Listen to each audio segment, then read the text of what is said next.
الدين الخالص. الحمد لله نحمده ونستعينه ونستغفره ونعوذ بالله من شرور أنفسنا وسيئات أعمالنا. من يهده الله فلا مضل له ومن يضلل فلا هادي له، وأشهد أن لا إله إلا الله وحده لا شريك له، وأشهد أن محمدا عبده ورسوله أرسله بالحق بشيرا ونذيرا بين يدي الساعة، فمن يطع الله ورسوله فقد رشد، ومن يعصيهما فإنه لا يضر إلا نفسه ولا يضر الله شيئا. أما بعد، فإن خير الحديث كتاب الله، وخير الهدي هدي محمد صلى الله عليه وسلم، وشر الأمور محدثاتها، وكل محدثة بدعة، وكل بدعة ضلالة، وكل ضلالة في النار.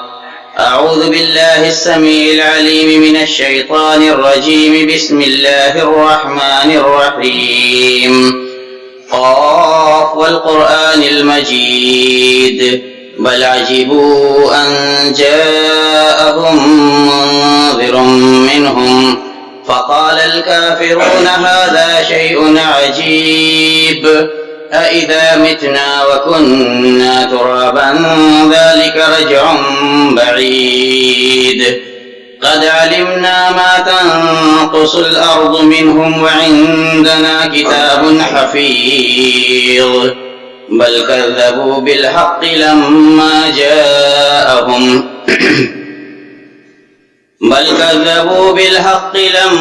جاءهم فهم في أمر مريج. والأرض مددناها وألقينا فيها رواسي وأنبتنا فيها من كل زوج بهيج، تبصرة وذكرى لكل عبد منيب. ونزلنا من السماء ماء مباركا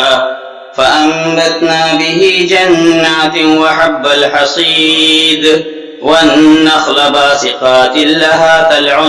نضيد، رزقا للعباد، وأحيينا به بلدة ميتا كذلك الخروج. كذبت قبلهم قوم نوح وأصحاب الرس وثمود وعاد وفرعون وإخوان لوط وأصحاب الأيكة وقوم تبع، كل كذب الرسل فحق وعيد. أفعينا بالخلق الأول بل هم في لبس من خلق جديد. وقال جل شأنه: وإن تعدوا نعمة الله لا تحصوها إن الإنسان لظلوم كفار. وقال في موضع آخر: وإن تعدوا نعمة الله لا تحصوها إن الله لغفور رحيم. محترم علماء کرام، اسلامی بزرگوں، نوجوان ساتھیوں، عزیز بچوں، دینی ماؤں اور بہنوں، اللہ رب العزت کا بے پایاں احسان ہے کہ اس نے اپنی پیدا کردہ بہت ساری مخلوقات میں ہمیں سب سے افضل مخلوق بنایا، انبیاء اور رسل کی امتوں کے مابین ہمیں سب سے بہتر امت بنایا اور ہمیں خیر امت کے لقب سے سرفراز فرمایا۔ ہمارے ذمے انسانیت کو راہ راست پر رکھنے اور اس سے پہلے بذات خود راہ راست پر رہنے کی ذمہ داری سونپی، اور ہم سے یہ وعدہ لیا کہ ہم اللہ تبارک و تعالیٰ کے اس دین کو مضبوطی سے تھامے رہیں گے اور اس کے ساتھ معبودان باطلہ کی پرستش نہیں کریں گے۔ توحید کے تقاضوں میں سے بہت سارے تقاضے ہیں، جن میں سے حمد و شکر بھی اللہ تبارک تعالیٰ کا بندوں سے ایک مطالبہ ہے، جس طرح سے کہ گزشتہ سے پیوستہ خطبے میں اللہ کی تنزیہ اور عیبوں سے اس کی براءت اور اس کے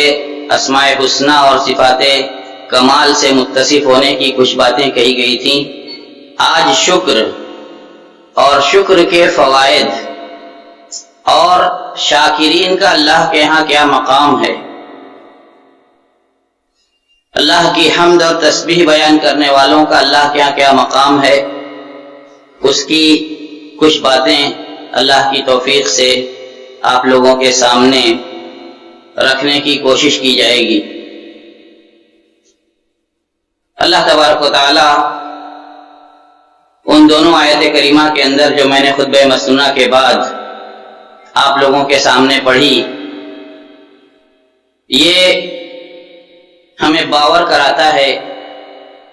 کہ اگر ہم اس کی نعمتوں کو شمار کرنے بیٹھ جائیں تو ہم اس کی نعمتیں شمار نہیں کر سکتے۔ انسان کو اللہ تبارک تعالیٰ نے بڑا ہی اپنے اوپر ظلم کرنے والا اور ناشکرا بتایا، اور جب دوسری آیت کریمہ میں اپنی نعمتوں کا بیان فرمایا کہ اگر اللہ کی نعمتوں کو شمار کرنے بیٹھو تو شمار نہیں کر پاؤ گے، تو فرمایا اللہ بہت بخشنے والا اور بڑا ہی مہربان ہے۔ نتیجہ یہ نکلتا ہے کہ اللہ کی نعمتیں جب یاد آئیں تو اللہ کی نعمتوں کا شکر ادا کرنا چاہیے، اور تمام تعریف اسی کی ہے، اس لیے اللہ تبارک و تعالیٰ کے تمام احسانات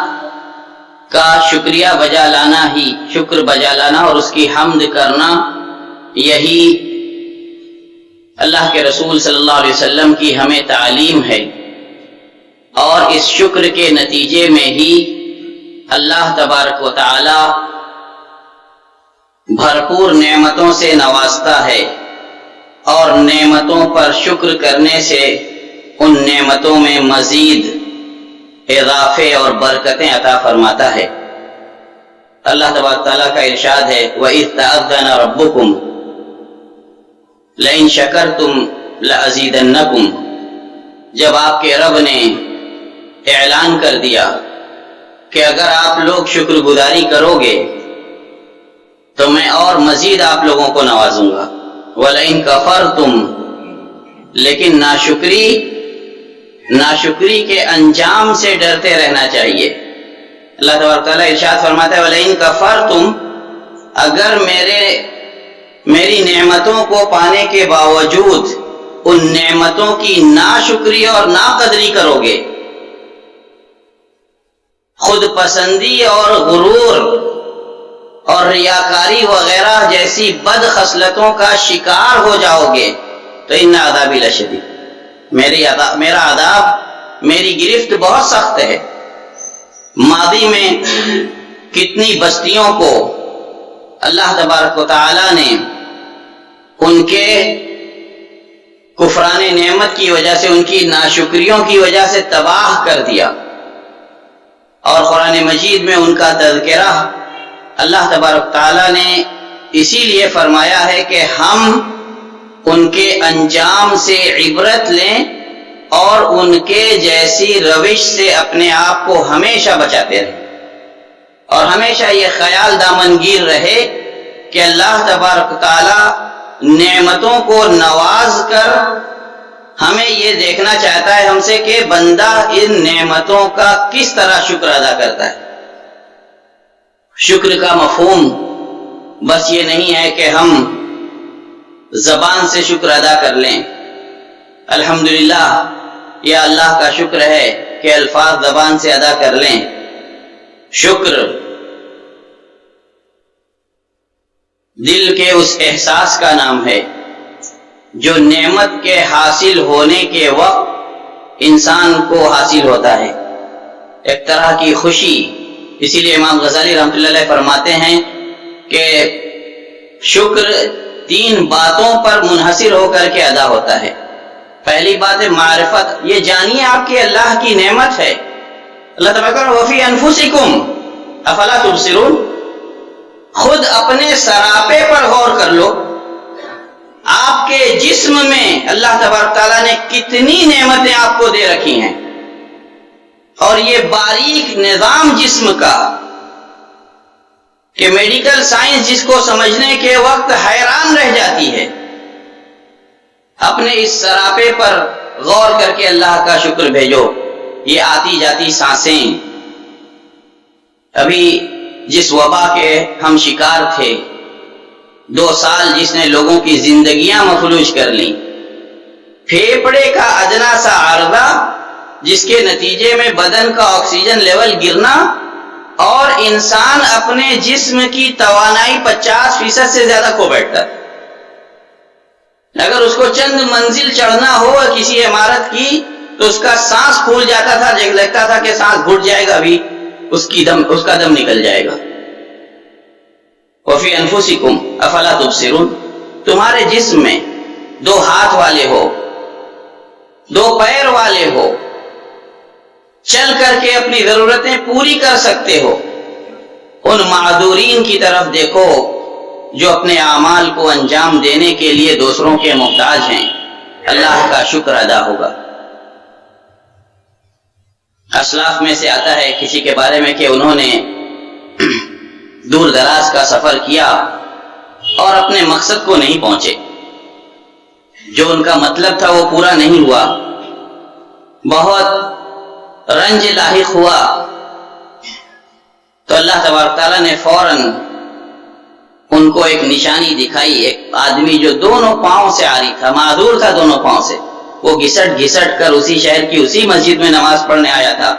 جہاں یہ خود گئے تھے۔ انہوں نے اللہ کا شکر ادا کیا کہ کم از کم میں تو اطمینان اور سہولت کے ساتھ اس سفر پر آ کر لوٹ سکتا ہوں۔ اللہ کے اس بندے کو دیکھو، اپنی معذوری کے باوجود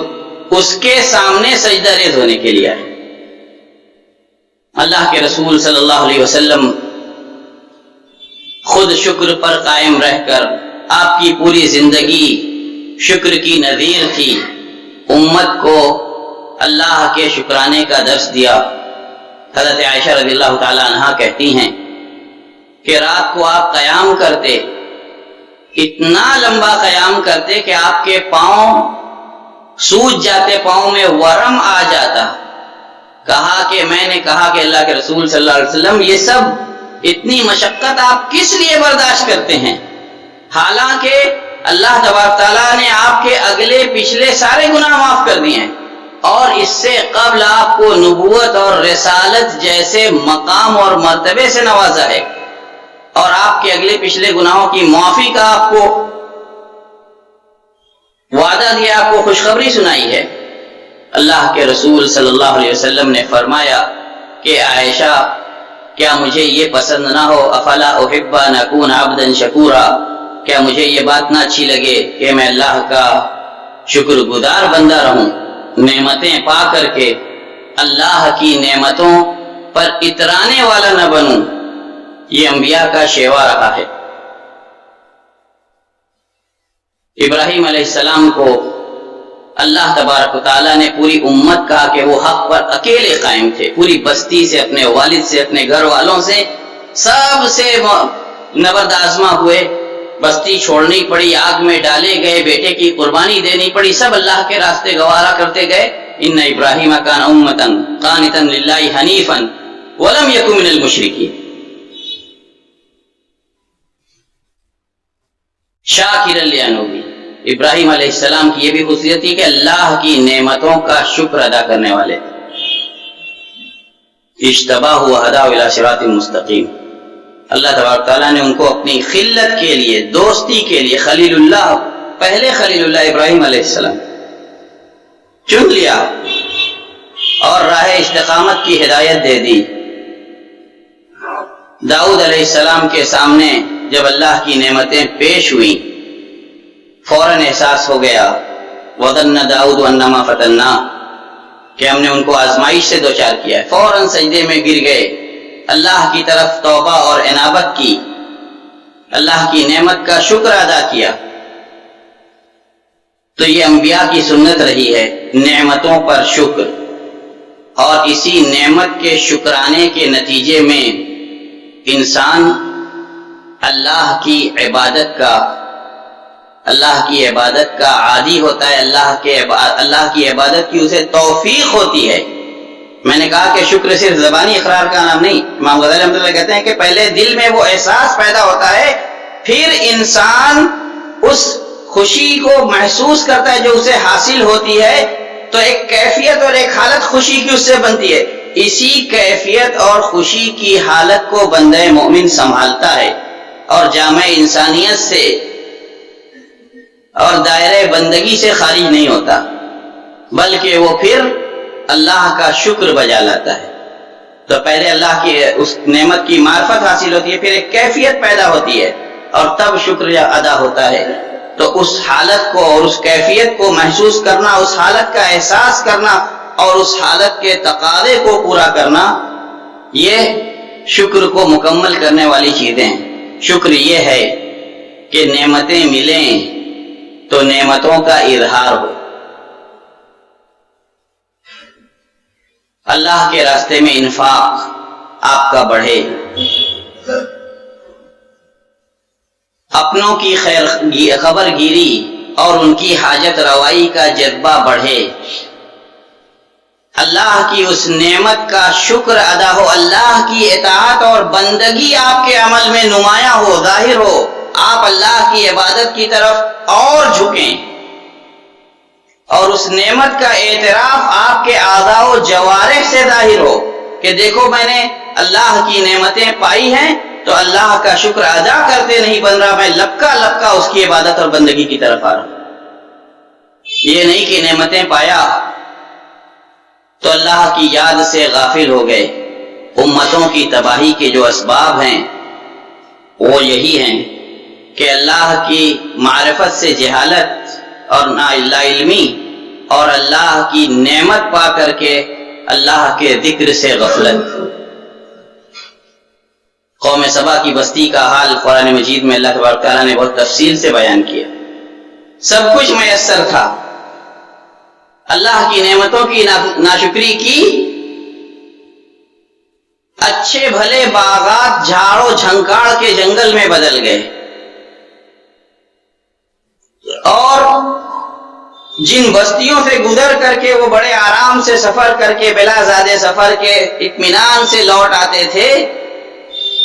اس پر بھی ان کو اللہ کا شکر ادا کرنے کی توفیق نہیں ہوئی، انہوں نے دور دراز کے سفر کا مطالبہ کیا، اور یہیں ان سے اپنے نفس پر ظلم سرزد ہوا۔ جب ظالم ہو گئے تو اللہ تبارک تعالیٰ نے ان کا افسانہ بنا دیا۔ سب رہتی دنیا تک اس کو بیان کیا جائے گا کہ قوم سبا نے اللہ کی نعمتوں کی جب ناقدری نہیں کی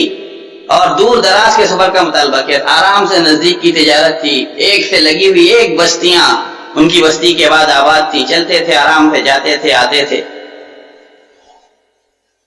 اور ان کو ٹکڑے ٹکڑے کر دیا۔ اور اللہ تبارک تعالیٰ اس میں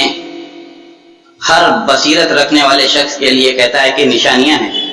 غور کرنے کی بات ہے۔ آج جن مصائب سے ہم دوچار ہوتے ہیں،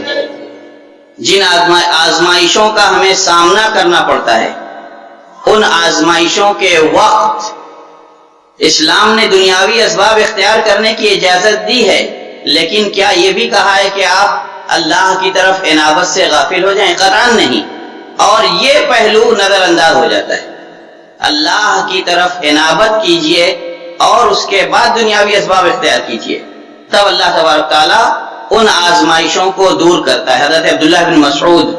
رضی اللہ تعالیٰ عنہ کا ایک بہت مشہور اثر ہے کہ وہ فرماتے ہیں کہ ما نزل البلاء الا بذنب، ما نزل البلاء الا بذنب وما رفع الا بتوبۃ، کہ آزمائشیں جو نازل ہوتی ہیں یہ کسی نہ کسی گناہ کی پاداش میں نازل ہوتی ہیں۔ ظہر الفساد فی البر والبحر بما کسبت ایدی الناس، لوگوں کے ہاتھوں کے جو کارنامے ہوتے ہیں، کرتوت ہوتی ہیں، انہی کے نتیجے میں آزمائشیں نازل ہوتی ہیں۔ اٹھتی کیسی ہیں؟ اٹھتی کیسے ہیں؟ حضرت عبداللہ بن مسعود رضی اللہ تعالیٰ عنہ فرماتے ہیں کہ توبہ اور انابت کے ذریعے سے اٹھتی ہے۔ تو جب بندہ اللہ کا شکر بجا لانے کا عادی ہو جاتا ہے تو اس کے نتیجے میں جہاں اس کو اللہ کی عطا کردہ نعمتوں میں برکتوں کا سامنا ہوتا ہے، برکتیں نازل ہوتی ہیں، اس کے سارے کاروبار میں، مال و منال میں، اولاد میں، عمر میں، اعمال میں، تو وہیں اطاعت اور بندگی کی توفیق حاصل ہوتی۔ میں نے کہا کہ جب نعمتیں ملیں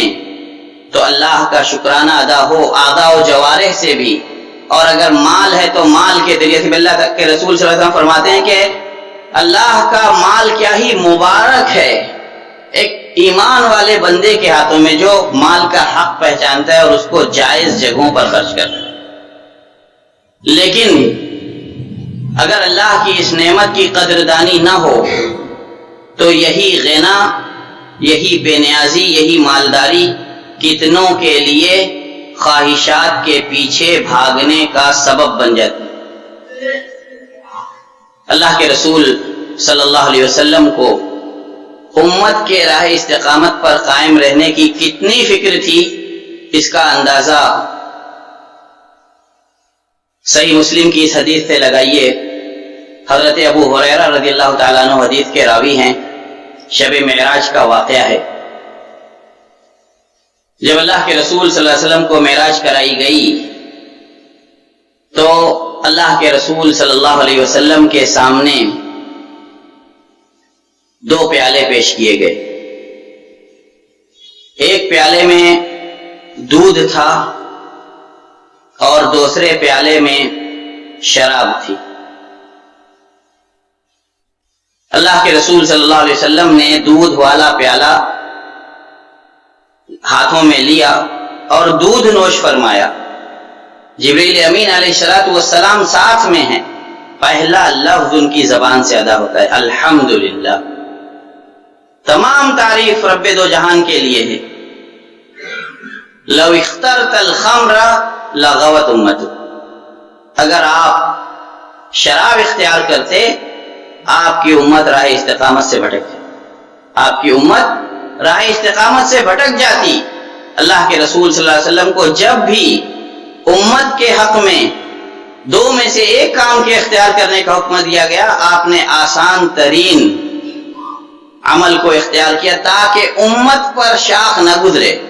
امت اللہ کے شکر کے راستے سے، اللہ کے شکر کی بجا آوری سے کوتاہ نہ پڑے۔ بندے کو جب آزمائش سے اللہ دوچار کرتا ہے اور اس پر اگر بندے کی زبان سے اللہ کی حمد، اللہ کا شکر ادا ہوتا ہے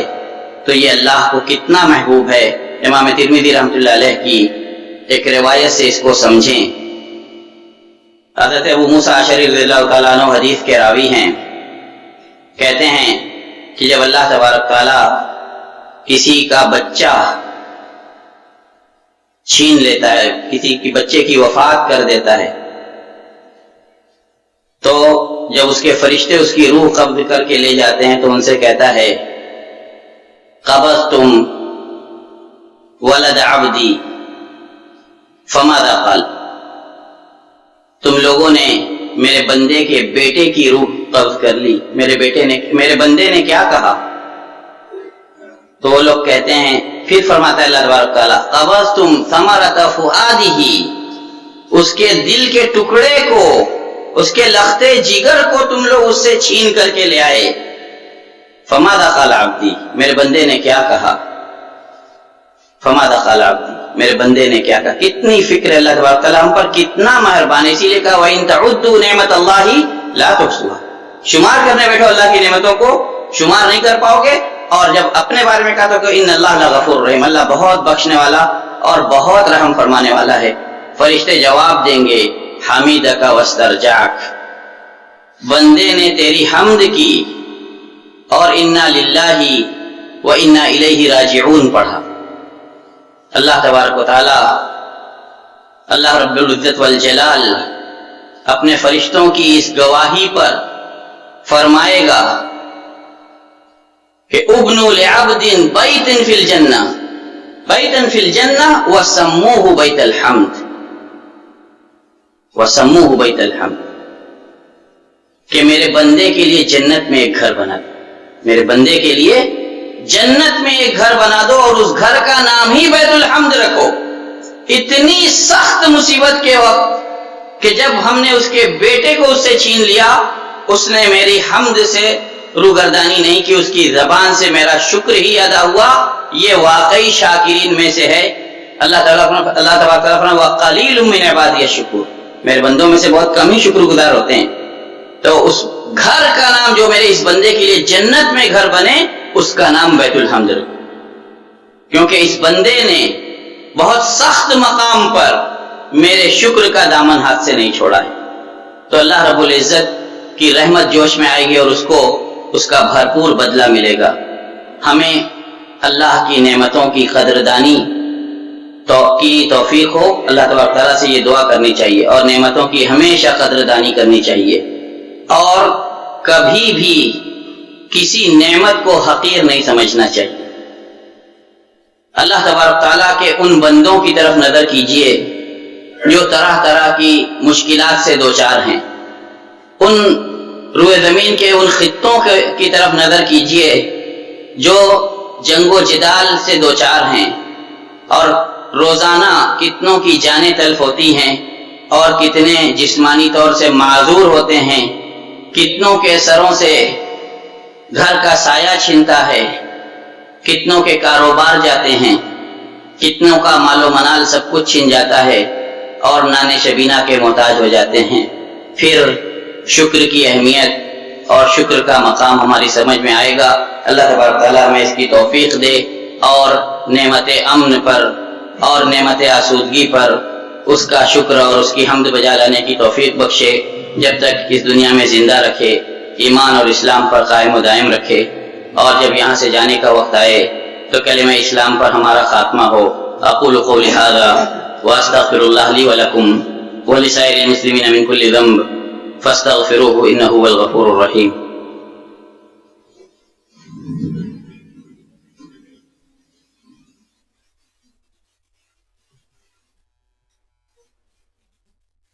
الحمد لله الذي لم يتخذ ولدا ولم يكن له شريك في الملك ولم يكن له ولي من الذل وكبره تكبيرا، وأشهد أن لا إله إلا الله وحده لا شريك له، وأشهد أن محمدا عبده ورسوله، أما بعد فأعوذ بالله السميع العليم من الشيطان الرجيم، بسم الله الرحمن الرحيم، إن الله وملائكته يصلون على النبي يا أيها الذين آمنوا صلوا عليه وسلموا تسليما،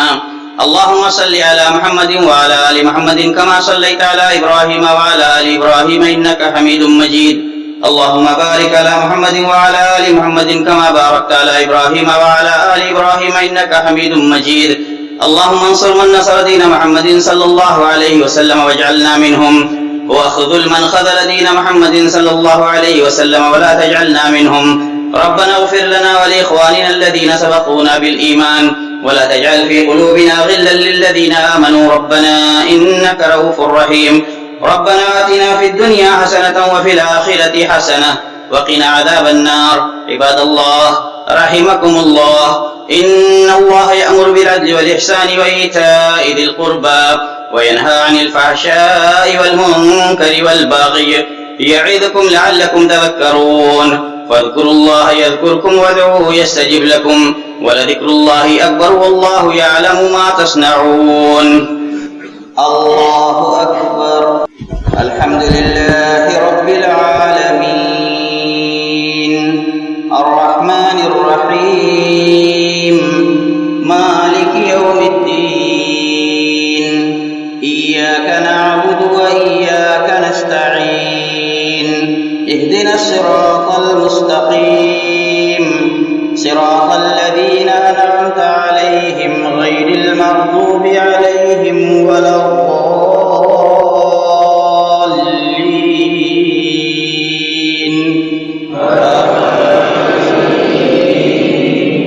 سبح اسم ربك الأعلى الذي خلق فسوى والذي قدر فهدى والذي أخرج المرعى فجعله غثاء أحوى سنقرئك فلا تنسى إلا ما شاء الله إنه يعلم الجهر وما يخفى ونيسرك لليسرى فذكر إن نفعت الذكرى سيذكر من يخشى ويتجنبها الأشقى الذي يصلى النار الكبرى ثم لا يموت فيها ولا يحيا قد أفلح من تزكى وذكر اسم ربه فصلى بل تؤثرون الحياة الدنيا والآخرة خير وأبقى إن هذا لفي الصحف الأولى صحف إبراهيم وموسى. الله أكبر الله أكبر.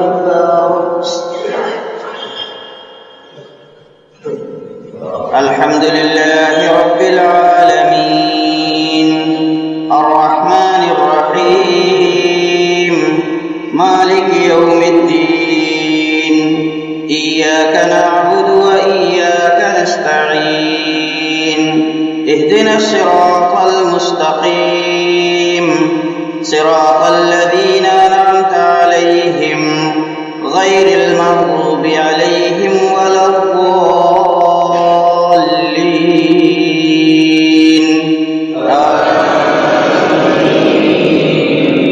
هل أتاك حديث الغاشية وجوه يومئذ خاشعة عاملة ناصبة تصلى نارا حامية يسقى من عين آنية ليس لهم طعام إلا من ضريع لا يسمن ولا يغني من جوع وجوه يومئذ ناعمة لسعيها راضية في جنة عالية لا تسمع فيها لاغية فيها عين جارية فيها سرر مرفوعة وأكواب موضوعة ونمارق مصفوفة وزرابي مبثوثة أفلا ينظرون إلى الإبل كيف خلقت وإلى السماء كيف رفعت وإلى الجبال كيف نصبت وإلى الأرض كيف سطحت فذكر إنما أنت مذكر لست عليهم بمسيطر إلا من تولى وكفر فيعذبه الله العذاب الأكبر إن إلينا إيابهم ثم إن علينا حسابهم. الله